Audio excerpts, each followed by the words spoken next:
Hi అండి, welcome to Missamma చెప్పే కథలు. కథ పేరు కథలో రాయని పాత్ర. రచయిత గజ్జల దుర్గారావు గారు. ఈ కథ ఈనాడు ఆదివారం మ్యాగజైన్లో వచ్చిందండి, జూన్ నెల 2024లో.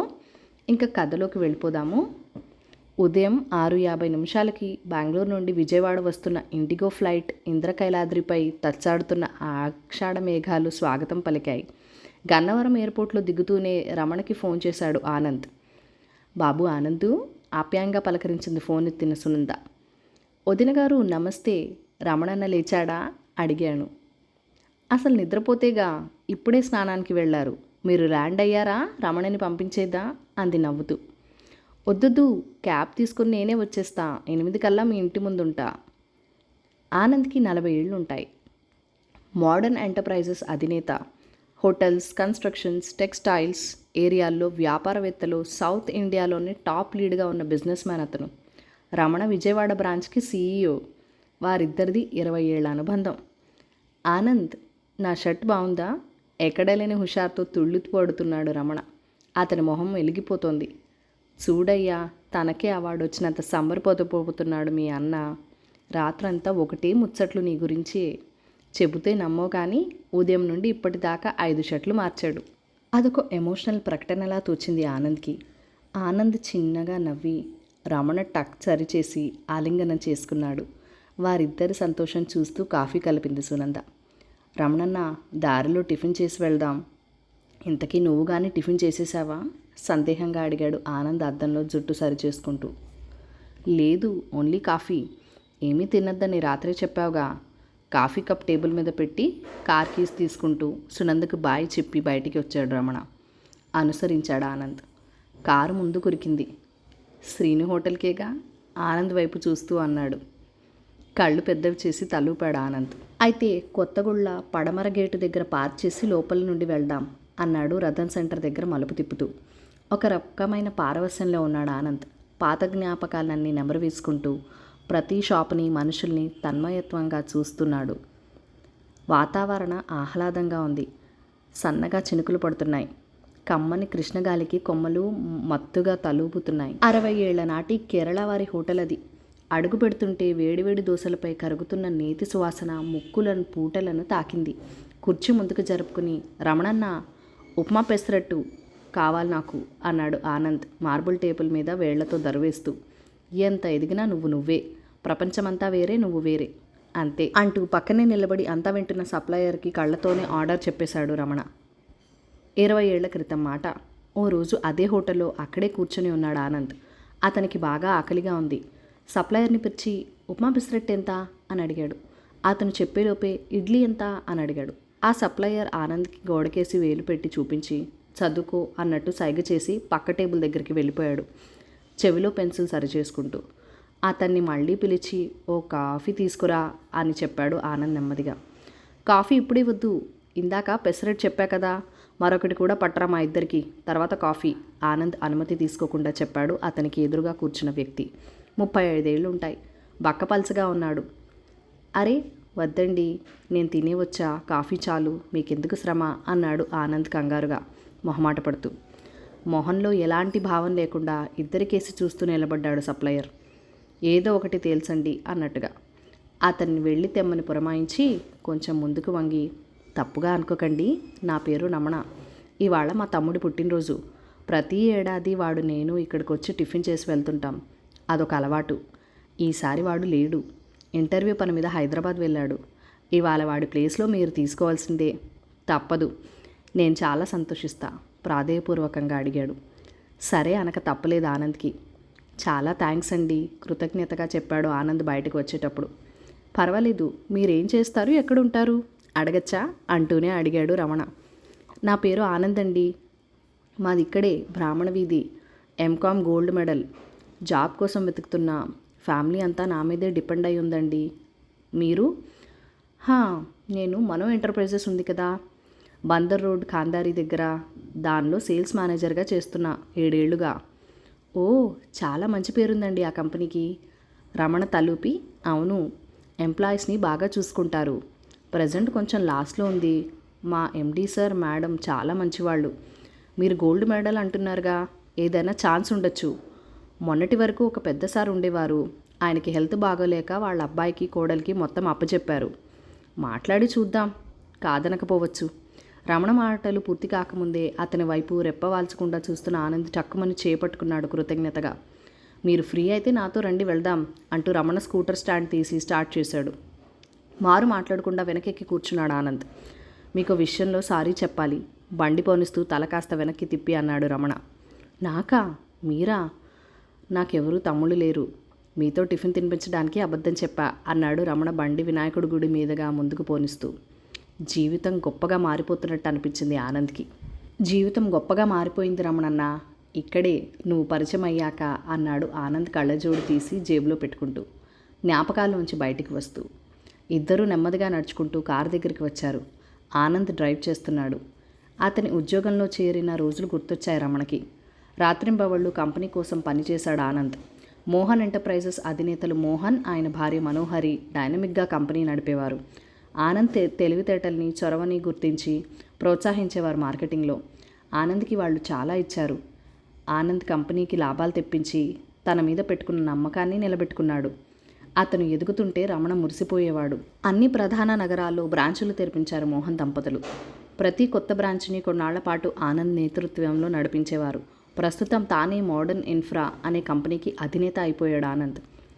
ఈరోజు ప్రతిష్టాత్మక south Indian emerging business man అవార్డుని అందుకోబోతున్నాడు. రమణన్న, ఈ బందర్ రోడ్డుని స్కూటర్ల మీద ఎన్నిసార్లు ఎక్కించుకొని తిప్పావో లెక్కలేదు.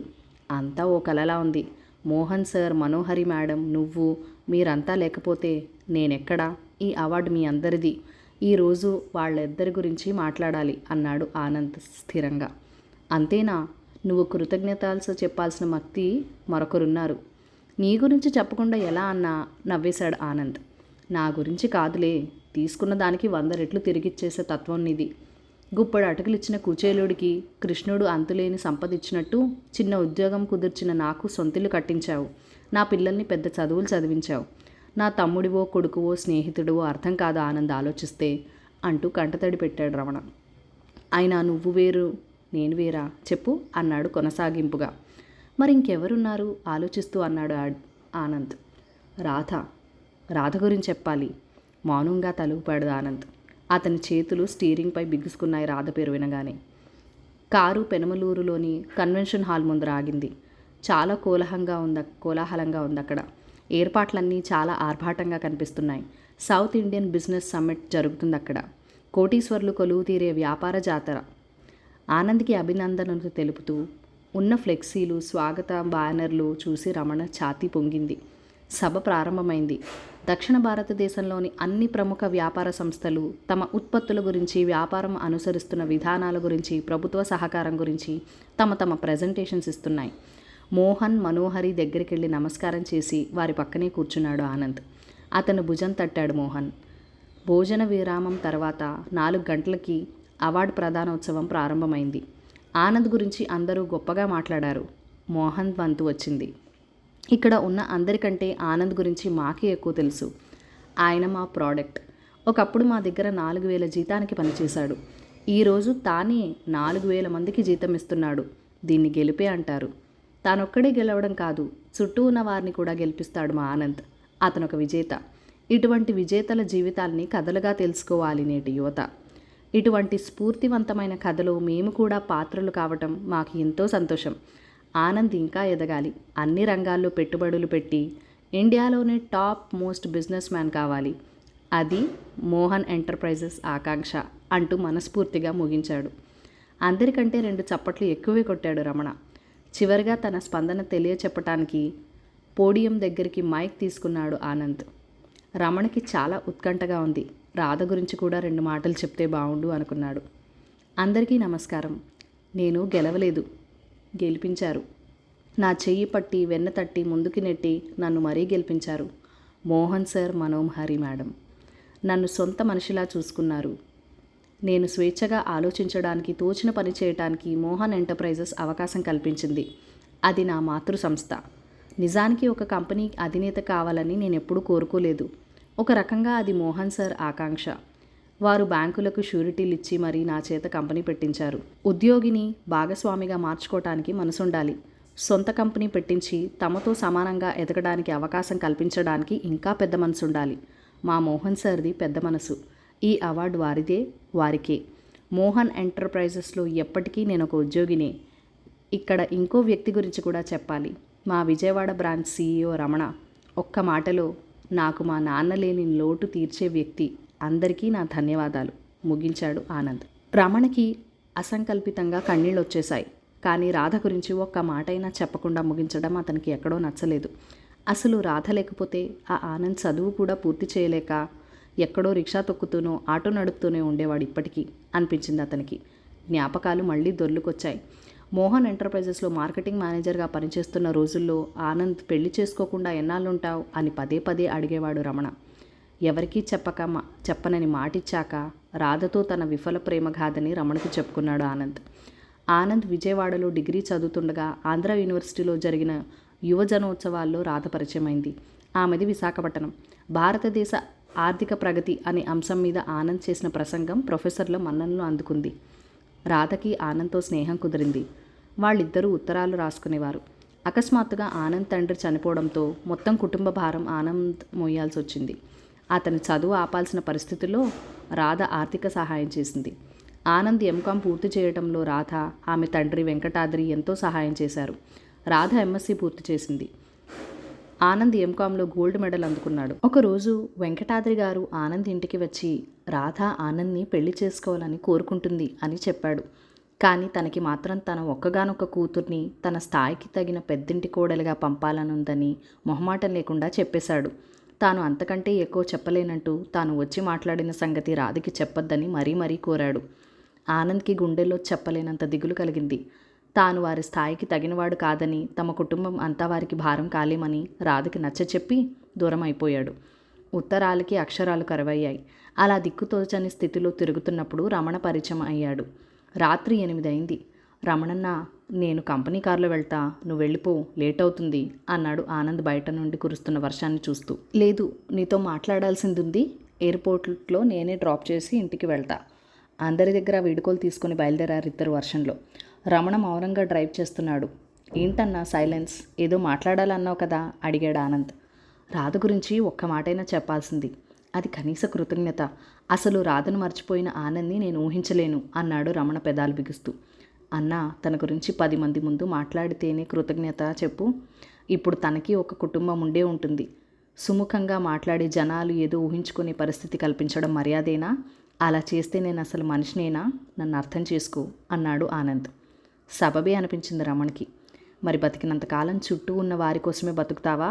మీ వదిన ఎప్పుడూ అంటూ ఉంటుంది, ఆనంద్ కళ్ళలో దీపావళిని, గుండెల్లో గోదారిని పెట్టుకుని తిరుగుతూ ఉంటాడని. జీవితం పొద్దు వాలకముందే కాస్త నీ గురించి కూడా ఆలోచించుకో ఆనందు. ఇందాక మాట్లాడుతూ తండ్రి స్థానం ఉంచావు కదా నన్ను, ఆ చనువుతో అడుగుతున్నా ఆర్తిగా అడిగాడు రమణ. పెదవి దాటిని నవ్వొకటి విసిరాడు ఆనంద్. వర్షం కురుస్తూనే ఉంది వాళ్ళ మనసుల్ని చల్లబరచడానికి. ఆనంద్ని డ్రాప్ చేసి రమణ వెళ్ళిపోయాడు. ఒంటరిగా కూర్చున్న ఆనంద్కి అనేక ఆలోచనలు చుట్టుముట్టాయి. తన మనసులో ఉన్నదేంటో, తన మౌనం వెనుక ఉన్న రహస్యమేంటో ప్రపంచానికి చెప్పలేని స్థితి అతనిది. Happy journey Anand, all the best. వాట్సాప్లో టెక్స్ట్ మెసేజ్ చూసి ఆనంద్ ఎంతో సంతోషించాడు. మనోహరి పంపించిన మెసేజ్ పదే పదే చదువుకున్నాడు ఆనంద్. మనోహరి మేడం కాదు, వెంకటాద్రి గారు తనకి దూరం చేసిన రాధా మనోహరి. ఉద్యోగంలో చేరిన మొదటి రోజు రాధను చూసి ఖిన్నుడు అయిపోయాడు ఆనంద్. బాధ, దుఃఖం, సంతోషంతో ఉక్కిరిబిక్కిరైపోయాడు తను. ఆమెది కూడా అదే పరిస్థితి. కానీ ఆనంద్ ఎలా ఎదగాలని కోరుకుందో అలా ఎదిగేందుకు రాధా మనోహరి కృషి చేసింది. తనకంటే యోగ్యుడైన మోహన్ని చూసి ఆనంద్ సంతోషించాడు. మోహన్ పట్ల తన అపారమైన విశ్వాసాన్ని అడుగడుగునా చూపేవాడు. చదువుకోవడానికి ఆర్థిక సాయం చేసిన వెంకటాద్రి, ఉద్యోగం ఇప్పించి రమణ, కంపెనీ పెట్టించిన మోహన్తో తనది రుణానుబంధం.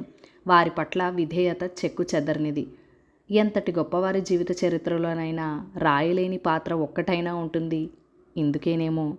వర్షం ఆగింది. ఆకాశం తేటపడింది. విమానం గాల్లోకి ఎగిరింది. బలంగా శ్వాస తీసుకుని భవిష్యత్తులో చేయాల్సిన పనుల గురించి ఆలోచించడం ప్రారంభించాడు ఆనంద్. హృదయం వేడెక్కినప్పుడు నిట్టూర్పు చల్లబరుస్తుంది. కథ సమాప్తం. ఈ కథ మీకు నచ్చినట్లయితే కనుక లైక్ చేయండి, షేర్ చేయండి, మన ఛానల్ని సబ్స్క్రైబ్ చేసుకొని మీ సపోర్ట్ ఇవ్వండి. మీ అమూల్యమైన ఫీడ్బ్యాక్ అండ్ సజెషన్స్ ఏదైనా నాతో కామెంట్ సెక్షన్లో షేర్ చేసేయండి. Thank you for watching. Bye bye.